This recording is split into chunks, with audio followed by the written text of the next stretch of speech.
amigos? Bienvenidos a un nuevo episodio de Acción Médica, un programa patrocinado por el Hospital Belga.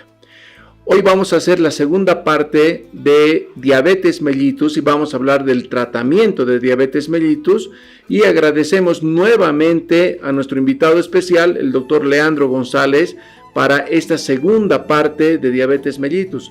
Bienvenido, Leandro, gracias por la invitación, gracias por estar 2 días consecutivos, 2 programas consecutivos con nosotros. Agradecido contigo, Pachito, por la invitación y pues para terminar de hablar de un tema tan importante como es el tratamiento de la diabetes.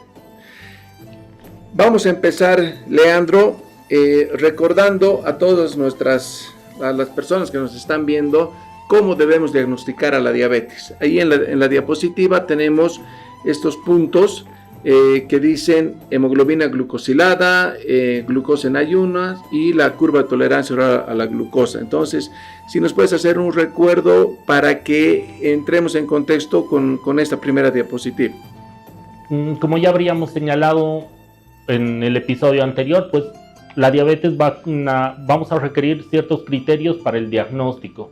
Dentro de ellos va a ser una glicemia en ayunas mayor o igual a 126, una hemoglobina glicosilada A1C mayor a 6.5, una prueba de tolerancia oral a la glucosa medida a las 2 horas, pues mayor a 200, ¿no? Estos criterios o estos parámetros nos van a dar el diagnóstico de lo que va a ser la diabetes mellitus. Excelente.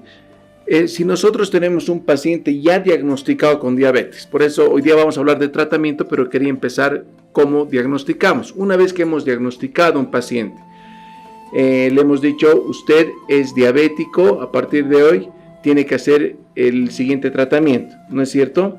Lo primero que hacemos con estos pacientes es justamente hablar de esto que estamos viendo, es de la educación que se refiere a la educación que le tiene que dar a ese paciente el médico, la enfermera, tal vez otros profesionales y de estos grupos de apoyo que hay en pacientes. Tú debes conocer más de esto. Entonces, ¿qué podemos decir de la educación? O sea, ¿es fundamental? Sí, prácticamente hemos visto que al hablar de diabetes mellitus, pues un factor o un pilar para el tratamiento va a ser la reeducación de nuestros pacientes, ¿no? Debemos de enseñarles nuevamente a los pacientes cuáles son los grupos de alimentos que van a estar permitidos, cuáles deben de estar restringidos en su alimentación diaria, y es una parte bien compleja con nuestros pacientes, puesto que ya la idiosincrasia de nuestro medio, pues uno de los pilares de la dieta de todos los bolivianos es el carbohidrato, entonces resulta así muy difícil. Vemos no con mucho agrado que respecto a los grupos de apoyo existen muy pocos en nuestro medio, no se tiene tanto apoyo en relación a la educación, ni siquiera como iniciábamos el episodio anterior, muchos pacientes no tienen ni siquiera entendido qué es la diabetes, entonces es un trabajo arduo que pues se va haciendo día a día, consulta a consulta con todos nuestros pacientes. Hay algunos centros en Cochabamba que se dedican a la diabetes.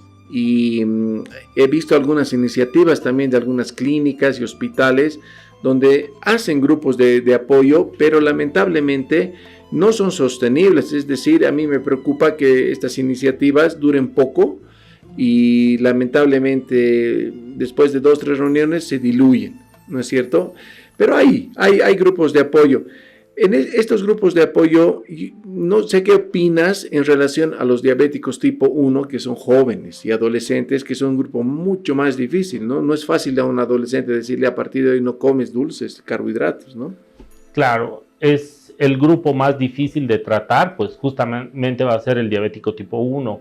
Como bien decíamos en el episodio anterior, nuestros pacientes diabéticos tipo 1 van a ser infanto-juveniles, entonces, si bien iniciar la educación a edades tempranas pues va a ser más fácil porque van a estar más conscientes de los riesgos y todo, la parte más compleja también viene en relación a que ellos puedan asimilar lo que se viene para adelante, que es el tratamiento, ¿no? Que como vamos a ir viendo, es una parte bien compleja. Nosotros tenemos en la diapositiva 3 pilares estos pilares, nosotros hemos preguntado cuáles son los pilares del tratamiento de la diabetes, los pilares no farmacológicos, y la inteligencia artificial nos saca esto. Dieta. Entonces ya has hablado un poco de la dieta tiene que ser baja en carbohidratos, pero de acuerdo al tipo de paciente hay otras recomendaciones más. ¿Qué otros tipos de dieta debe hacer un paciente diabético? Pues a más de la dieta básica que se va a referir a la restricción de los azúcares, pues siempre se le va a plantear la alternativa de una dieta mediterránea, alternativas que vayan a ser sostenibles, y estas pues se deben de ir ajustando paciente a paciente. No todos los pacientes van a tener las mismas posibilidades de poder consumir un grupo de alimentos que los otros, entonces ahí sí juega mucho lo que decíamos en el episodio anterior, que la diabetes no va a ser una enfermedad de tratamiento de un médico. Este tipo de enfermedad es un equipo multidisciplinario. Y aquí viene una cosa que es bien importante, que hemos hablado en el episodio anterior de tipos de personas con diabetes. Hay personas diabéticas delgadas, hay personas diabéticas obesas, hay personas diabéticas, la mayoría de ellas hipertensas, hay personas con colesterol elevado. Entonces yo veo que es bien complicado para el paciente, porque a veces tenemos que decirles no coman carbohidratos, no coman grasas, cuídense de la sal, etcétera, etcétera, etcétera. ¿Y cuál es la reacción de los pacientes en este caso? ¿Hay que darles a todos estas dietas o solo hay que personalizar a grupos? Pues lo ideal en el tratamiento de estos pacientes es que sea personalizado, ¿no? Como bien decías y como lo veíamos en el episodio anterior, pues existen pacientes con resistencia a la insulina obesos, existen pacientes con resistencia a la insulina que van a ser delgados, existen pacientes diabéticos hipertensos, diabéticos dislipidémicos, diabéticos enfermos renales. Entonces cada paciente pues se debe de individualizar lo que es el tema del tratamiento. Es una gama bien variada. En relación al ejercicio, ¿qué les debemos recomendar a los pacientes? ¿Es realmente el ejercicio un pilar fundamental del tratamiento de los diabéticos? Sí.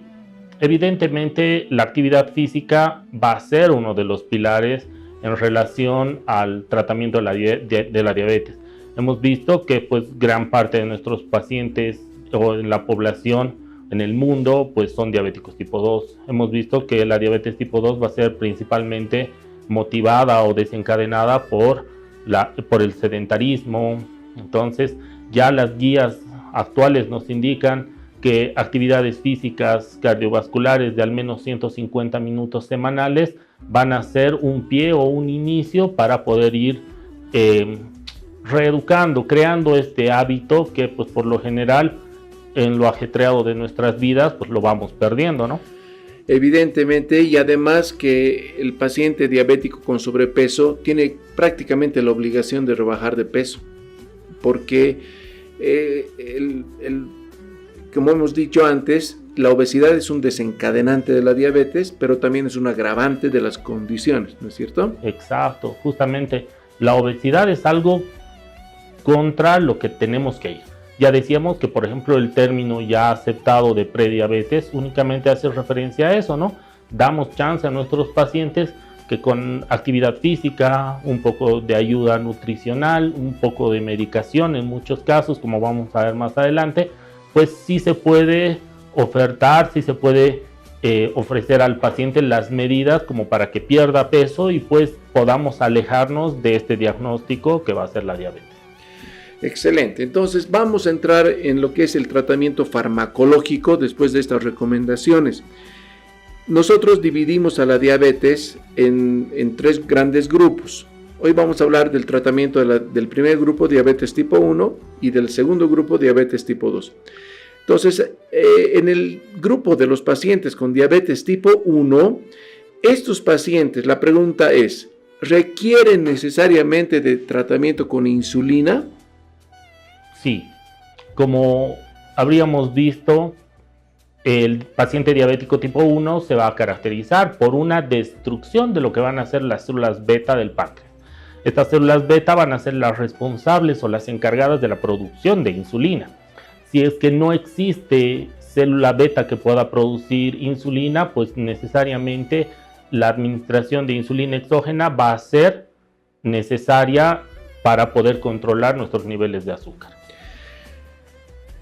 También yo quisiera aclarar en este momento que los diabéticos tipo 2 también en algún momento pueden requerir insulina, como lo vamos a ver, Sí. ¿no es cierto? Justamente. Pero un diabético tipo 1 necesariamente debe iniciar su tratamiento con insulina. Todas las insulinas actuales son humanas. Hablamos un poquito de la historia de la insulina. Sabemos que la insulina antes provenía de animales y ahora me parece que todas son humanas. ¿Qué nos dice al respecto? Sí, si nos remontamos un poquito al origen, pues en un inicio las insulinas pues eran extraídas del páncreas de los cerdos o de las vacas principalmente. Estas pues gracias a la evolución han podido desarrollarse ya por un ADN y catalogarse ya insulinas humanas, pero sintéticas, por así decirlo, ¿no? Que van a tener la misma acción y las mismas características que la insulina que normalmente producimos todas las personas no diabéticas. He podido leer, estimado Leandro, en algunas recomendaciones de estas últimas guías de la ADA, Asociación Diabética Americana, que cada vez los médicos, los expertos recomiendan tratamientos intensivos con insulina, es decir, más insulina durante más tiempo, más aplicaciones de insulina. ¿Eso es correcto? Vamos a hablar de eso, ¿no? Porque hay varios tipos de insulina ahora. Justamente, ¿no? Las guías en la actualidad nos recomiendan pues una insulinización intensiva. Esto hace referencia únicamente a la administración de más dosis de insulina con un intervalo de tiempo más corto, con el único objetivo que va a ser mantener nuestros niveles de glucosa dentro de los parámetros normales.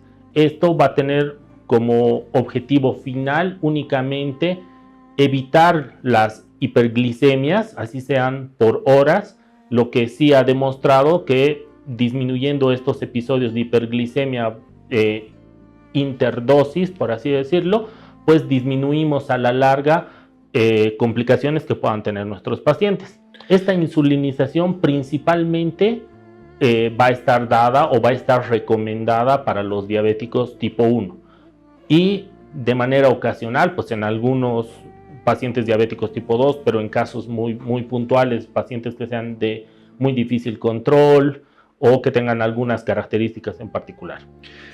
¿Qué podemos decir de la bomba de insulina para administración continua? Ya existe en Bolivia, he visto que ya la recomiendan. No sé si hay en Bolivia, si hay pacientes que están utilizando estos dispositivos. Sí, justamente para poder cumplir la insulinización intensiva, una de las alternativas es el uso de las bombas de insulina. En nuestro medio, pues sí, vemos que ya hay pacientes que tienen.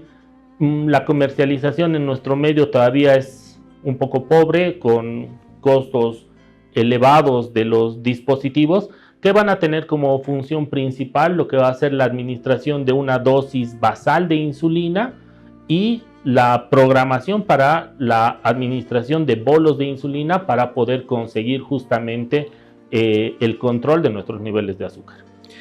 Otra cosa que se está hablando mucho, bueno, ya desde hace algunos años se ha hablado de la insulina inhalada. ¿Por qué? Porque la insulina es inyectable. Exacto. Y muchos pacientes, primero que le tienen miedo, no sé si te ha tocado ver, pero pacientes que se les dice hay que ponerle insulina, es como si les dijeras, es un tratamiento dolorosísimo, ¿no? Exacto. Tienen miedo a la insulina y por eso ya se ha sintetizado la insulina inhalada.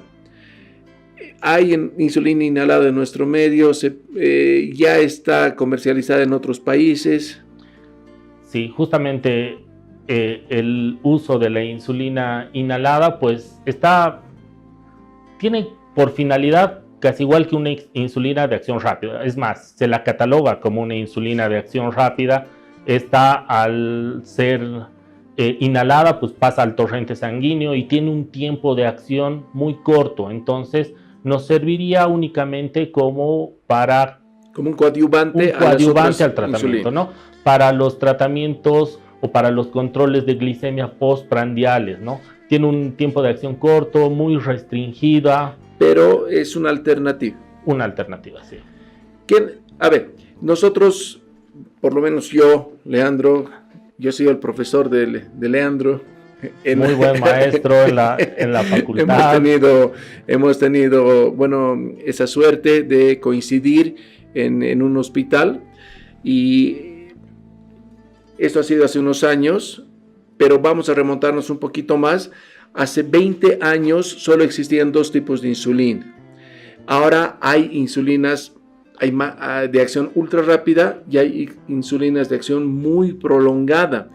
Entonces, ¿qué nos puedes decir de esto? Aquí en la diapositiva estoy poniendo 4 tipos de insulinas. La insulina ultra rápida, la insulina rápida, que es la regular, la cristalina, la de siempre, la insulina intermedia, la NPH, que es de las más antiguas, y estas últimas, las insulinas prolongadas. ¿No? Ahí están su inicio de acción, picos, duración, etcétera.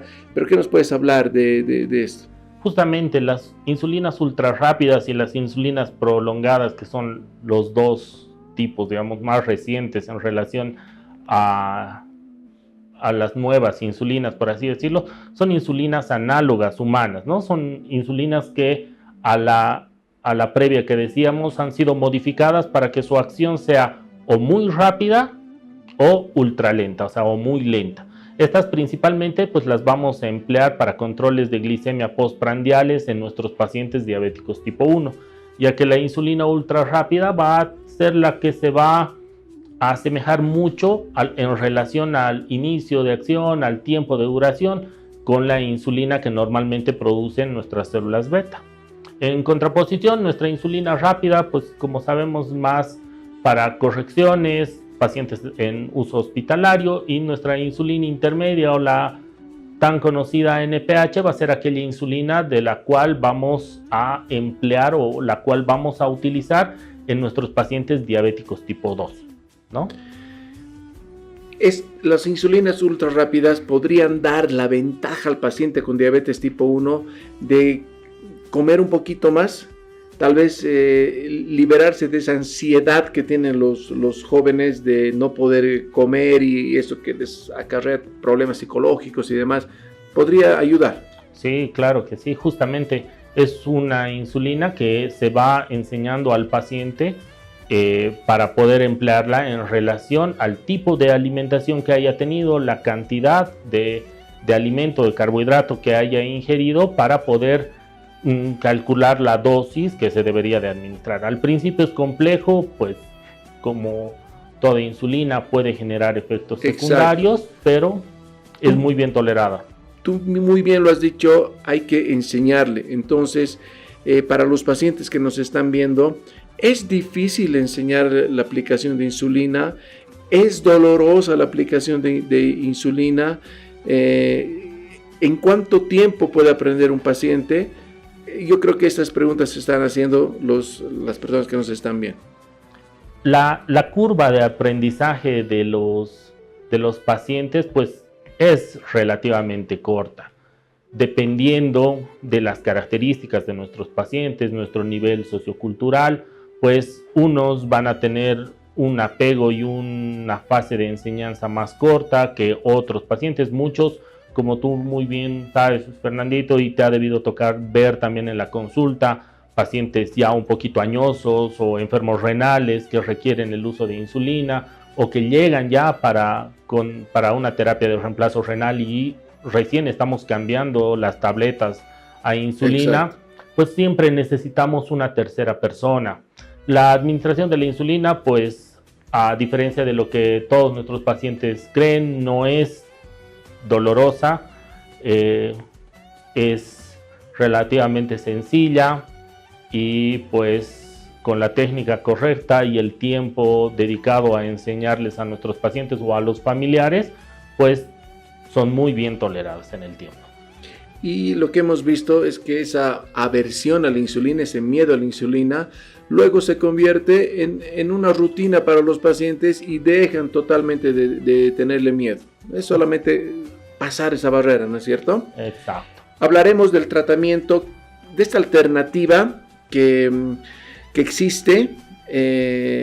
Todavía en Bolivia no se están haciendo trasplantes de páncreas ni trasplantes de islotes de Langerhans, pero yo espero que pronto podamos hacerlo y ojalá que lo podamos hacer en el hospital belga, un hospital trasplantador. Es el hospital que más trasplantes renales posiblemente ha hecho en la historia de Cochabamba, y ojalá lo podamos hacer. ¿Se podría decir que el trasplante de páncreas o el trasplante de islotes es la cura de la diabetes? Sí, si es que hablamos de nuestros pacientes diabéticos tipo 1, pues es una de las alternativas, ¿no? En relación a que sabemos nuevamente o recapitulamos que el paciente diabético tipo 1 se va a caracterizar por una ausencia de lo que van a ser las células beta por diferentes factores que ya los hemos explicado. Entonces, el trasplante de estas células, el trasplante de páncreas, reemplazaría a este páncreas carente de células beta para una producción de insulina y de este modo, pues, nuevamente se pueda producir. Ojalá pronto podamos ofrecerle a la sociedad este tipo de terapias. Vamos a hablar del tratamiento de la diabetes tipo 2. El tratamiento de la diabetes tipo 2 también ha revolucionado, ¿no es cierto? Hasta hace unos 10, 15 años existían uno o dos grupos nomás, ahora hay muchas alternativas. Vamos a ir hablando y desglosando algunos de estos grupos farmacológicos. Empezaremos por los que les llaman secretagogos o insulinosecretores. Esta parte es más para nuestros estudiantes de medicina, y uno de estos grupos más conocidos son las sulfonilúreas. ¿Qué nos puedes comentar de este grupo? ¿Se siguen utilizando? ¿Son peligrosos? ¿Son útiles? En nuestro medio, pues es uno de los medicamentos que junto a otra familia que vamos a ver más adelante, más se emplean en el tratamiento de lo que es la diabetes mellitus tipo 2. Este medicamento, pues básicamente es representado por lo que va a ser la glibenclamida y el glimepiride, que son dos de las que con más frecuencia tenemos en el medio, que tenemos, ¿no?, en nuestro medio, que más se van a comercializar justamente, pues van a tener como mecanismo principal, como su nombre de la familia lo dice, el estímulo de la secreción de insulina por diferentes mecanismos. Principalmente van a ir a actuar a nivel de lo que van a hacer la bomba de potasio ATPasa, lo que va a estimular a las células beta para la producción de la insulina, y pues esta pueda ser empleada para las diferentes funciones de nuestro organismo. Respecto a la seguridad en relación a la administración de estos medicamentos, tenemos que tomar muchos factores en cuenta. Principalmente debemos de recordar que las sulfonilúreas van a ser medicamentos que se van a metabolizar a nivel hepático y van a tener cierto grado de excreción a nivel renal. Por ejemplo, pues podemos ver que la glibenclamida va a ser un medicamento que alrededor del 50% va a tener una eliminación a través de los riñones. Lo que debemos nosotros de controlar en todos estos pacientes diabéticos justamente es la función renal.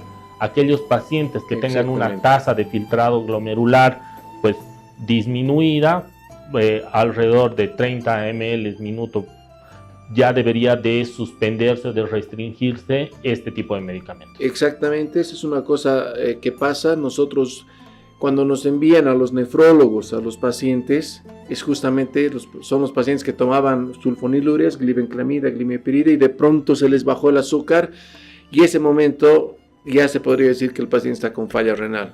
Eso es lo que pasa habitualmente. Los sensibilizadores a la insulina, el medicamento posiblemente uno de los más comercializados en el mundo, está en este grupo. ¿Qué nos puedes comentar? Justamente, si tenemos que hablar de lo que van a ser las biguamidas, pues el fármaco estrella va a ser la metformina, ¿no? La metformina, que es un medicamento que va a ir a actuar principalmente a nivel del tracto gastrointestinal, disminuye lo que va a ser la absorción de azúcar a nivel de lo que es el intestino delgado, actúa a nivel hepático, actúa a nivel de lo que es el músculo. Este medicamento es uno de los medicamentos más seguros que tenemos para poder iniciar lo que es el tratamiento de nuestros pacientes diabéticos tipo 2. Y también hay combinaciones, ¿no es cierto?, de metformina. Exacto. Con las sulfonilureas. Exacto. La combinación más frecuente que podemos encontrar van a ser las biguamidas más una sulfonilurea.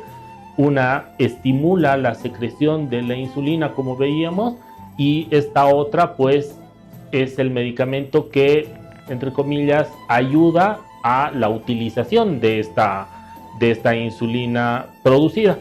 Justamente la biguamida va a ser uno de los fármacos que más se van a emplear en relación a los pacientes que tienen resistencia a la insulina. Y también, me corriges por favor si estoy equivocado, es el tratamiento de elección para iniciar un tratamiento farmacológico en los pacientes diabéticos tipo 2, ¿verdad? Justamente, como decíamos, va a ser el medicamento con el cual todos los pacientes diabéticos tipo 2, me atrevería a decir, en nuestro medio, inician tratamiento, justamente porque es un medicamento muy seguro.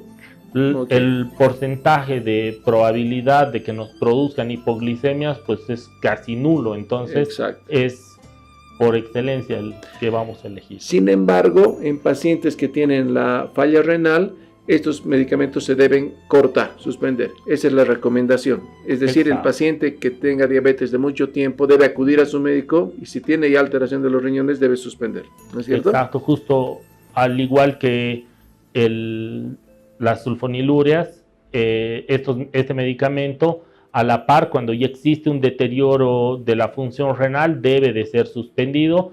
Y ahí, pues, Fernandito, tú mejor que yo sabemos que ya a partir de un estadio 3, 3A, pues, este grupo de medicamentos quedan restringidos por completo. Exactamente.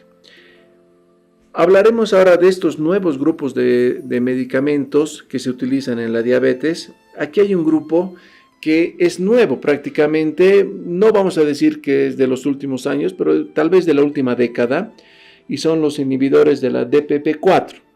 Estos medicamentos, ya por cuestiones de tiempo hay que avanzar un poquito más rápido, pero estos medicamentos, ¿qué tal? ¿Son importantes? ¿Se pueden asociar a insulina, metformina, a las sulfonilureas? Sí, justamente es un medicamento relativamente nuevo.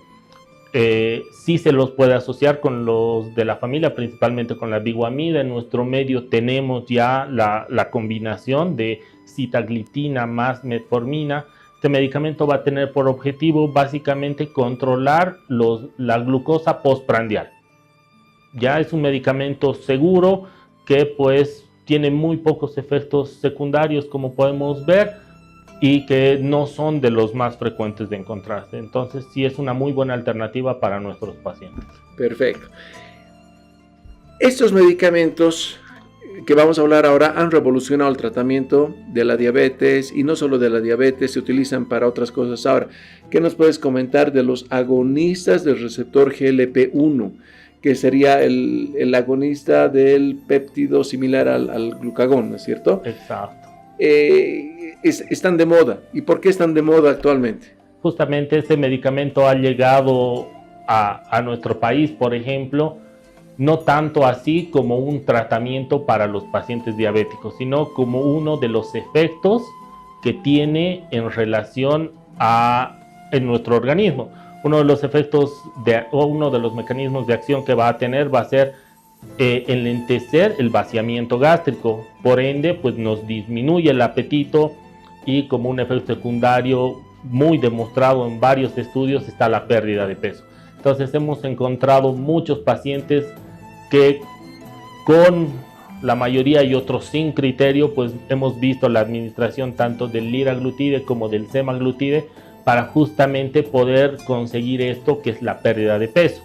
Si bien las guías nos recomiendan el uso de este medicamento en asociación a otro, pues justamente para beneficiarnos de la pérdida de peso, además de que han demostrado ser o tener un efecto cardioprotector y también en cierto grado renoprotector, ¿no? Exactamente, tanto ha revolucionado esto de la pérdida de peso que ahora lo están recetando para perder peso, porque realmente los resultados son fantásticos, ¿no? Hemos visto una breve experiencia. Teníamos un arquero en un equipo de fútbol con un sobrepeso marcado, ¿ya? Y llegan las vacaciones, volvemos al campeonato al año siguiente, delgadísimo. Y es que se había inyectado semaglutida, había perdido 20 kilos en 2 meses. Justamente, un medicamento que sí va a ayudar a esto y nos va a prevenir básicamente llegar, ¿no? Debe ser prescrito por un médico. Exacto, debe ser prescrito, supervisado por profesionales, porque los efectos secundarios tampoco son de los más deseados. Exacto. Yo creo que hemos hablado de los principales fármacos que se pueden utilizar en la diabetes tipo 2. Se nos ha acabado el tiempo, mi estimado Leandro. Podríamos hablar mucho más, porque realmente la diabetes es el tema de todos los médicos y todas las especialidades tienen que conocer de esto. Te agradezco muchísimo, Leandro, por tu participación, por habernos explicado con tanto detalle. Sé que va a haber muchas preguntas, las pueden hacer y vamos a estar encantados de responder. Tu despedida, mi querido Leandro. Pues el agradecido soy yo, Fernandito, de darnos la posibilidad de estar en tu programa, de poder transmitir a todos los seguidores un poquito de lo que es la diabetes, ¿no? Y a todo lo que son los alumnos, que principalmente es una de las comunidades más importantes que te siguen, vos que has sido docente, eres docente y uno de los mejores docentes que puedan haber, pues gracias. Meterles esas ganas de querer saber un poquito más de todas estas enfermedades que son pues del diario vivir de todos los médicos.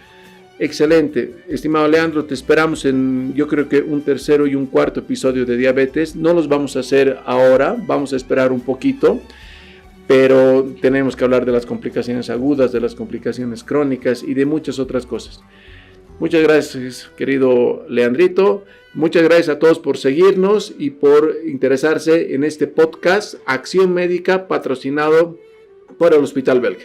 Chao, chao.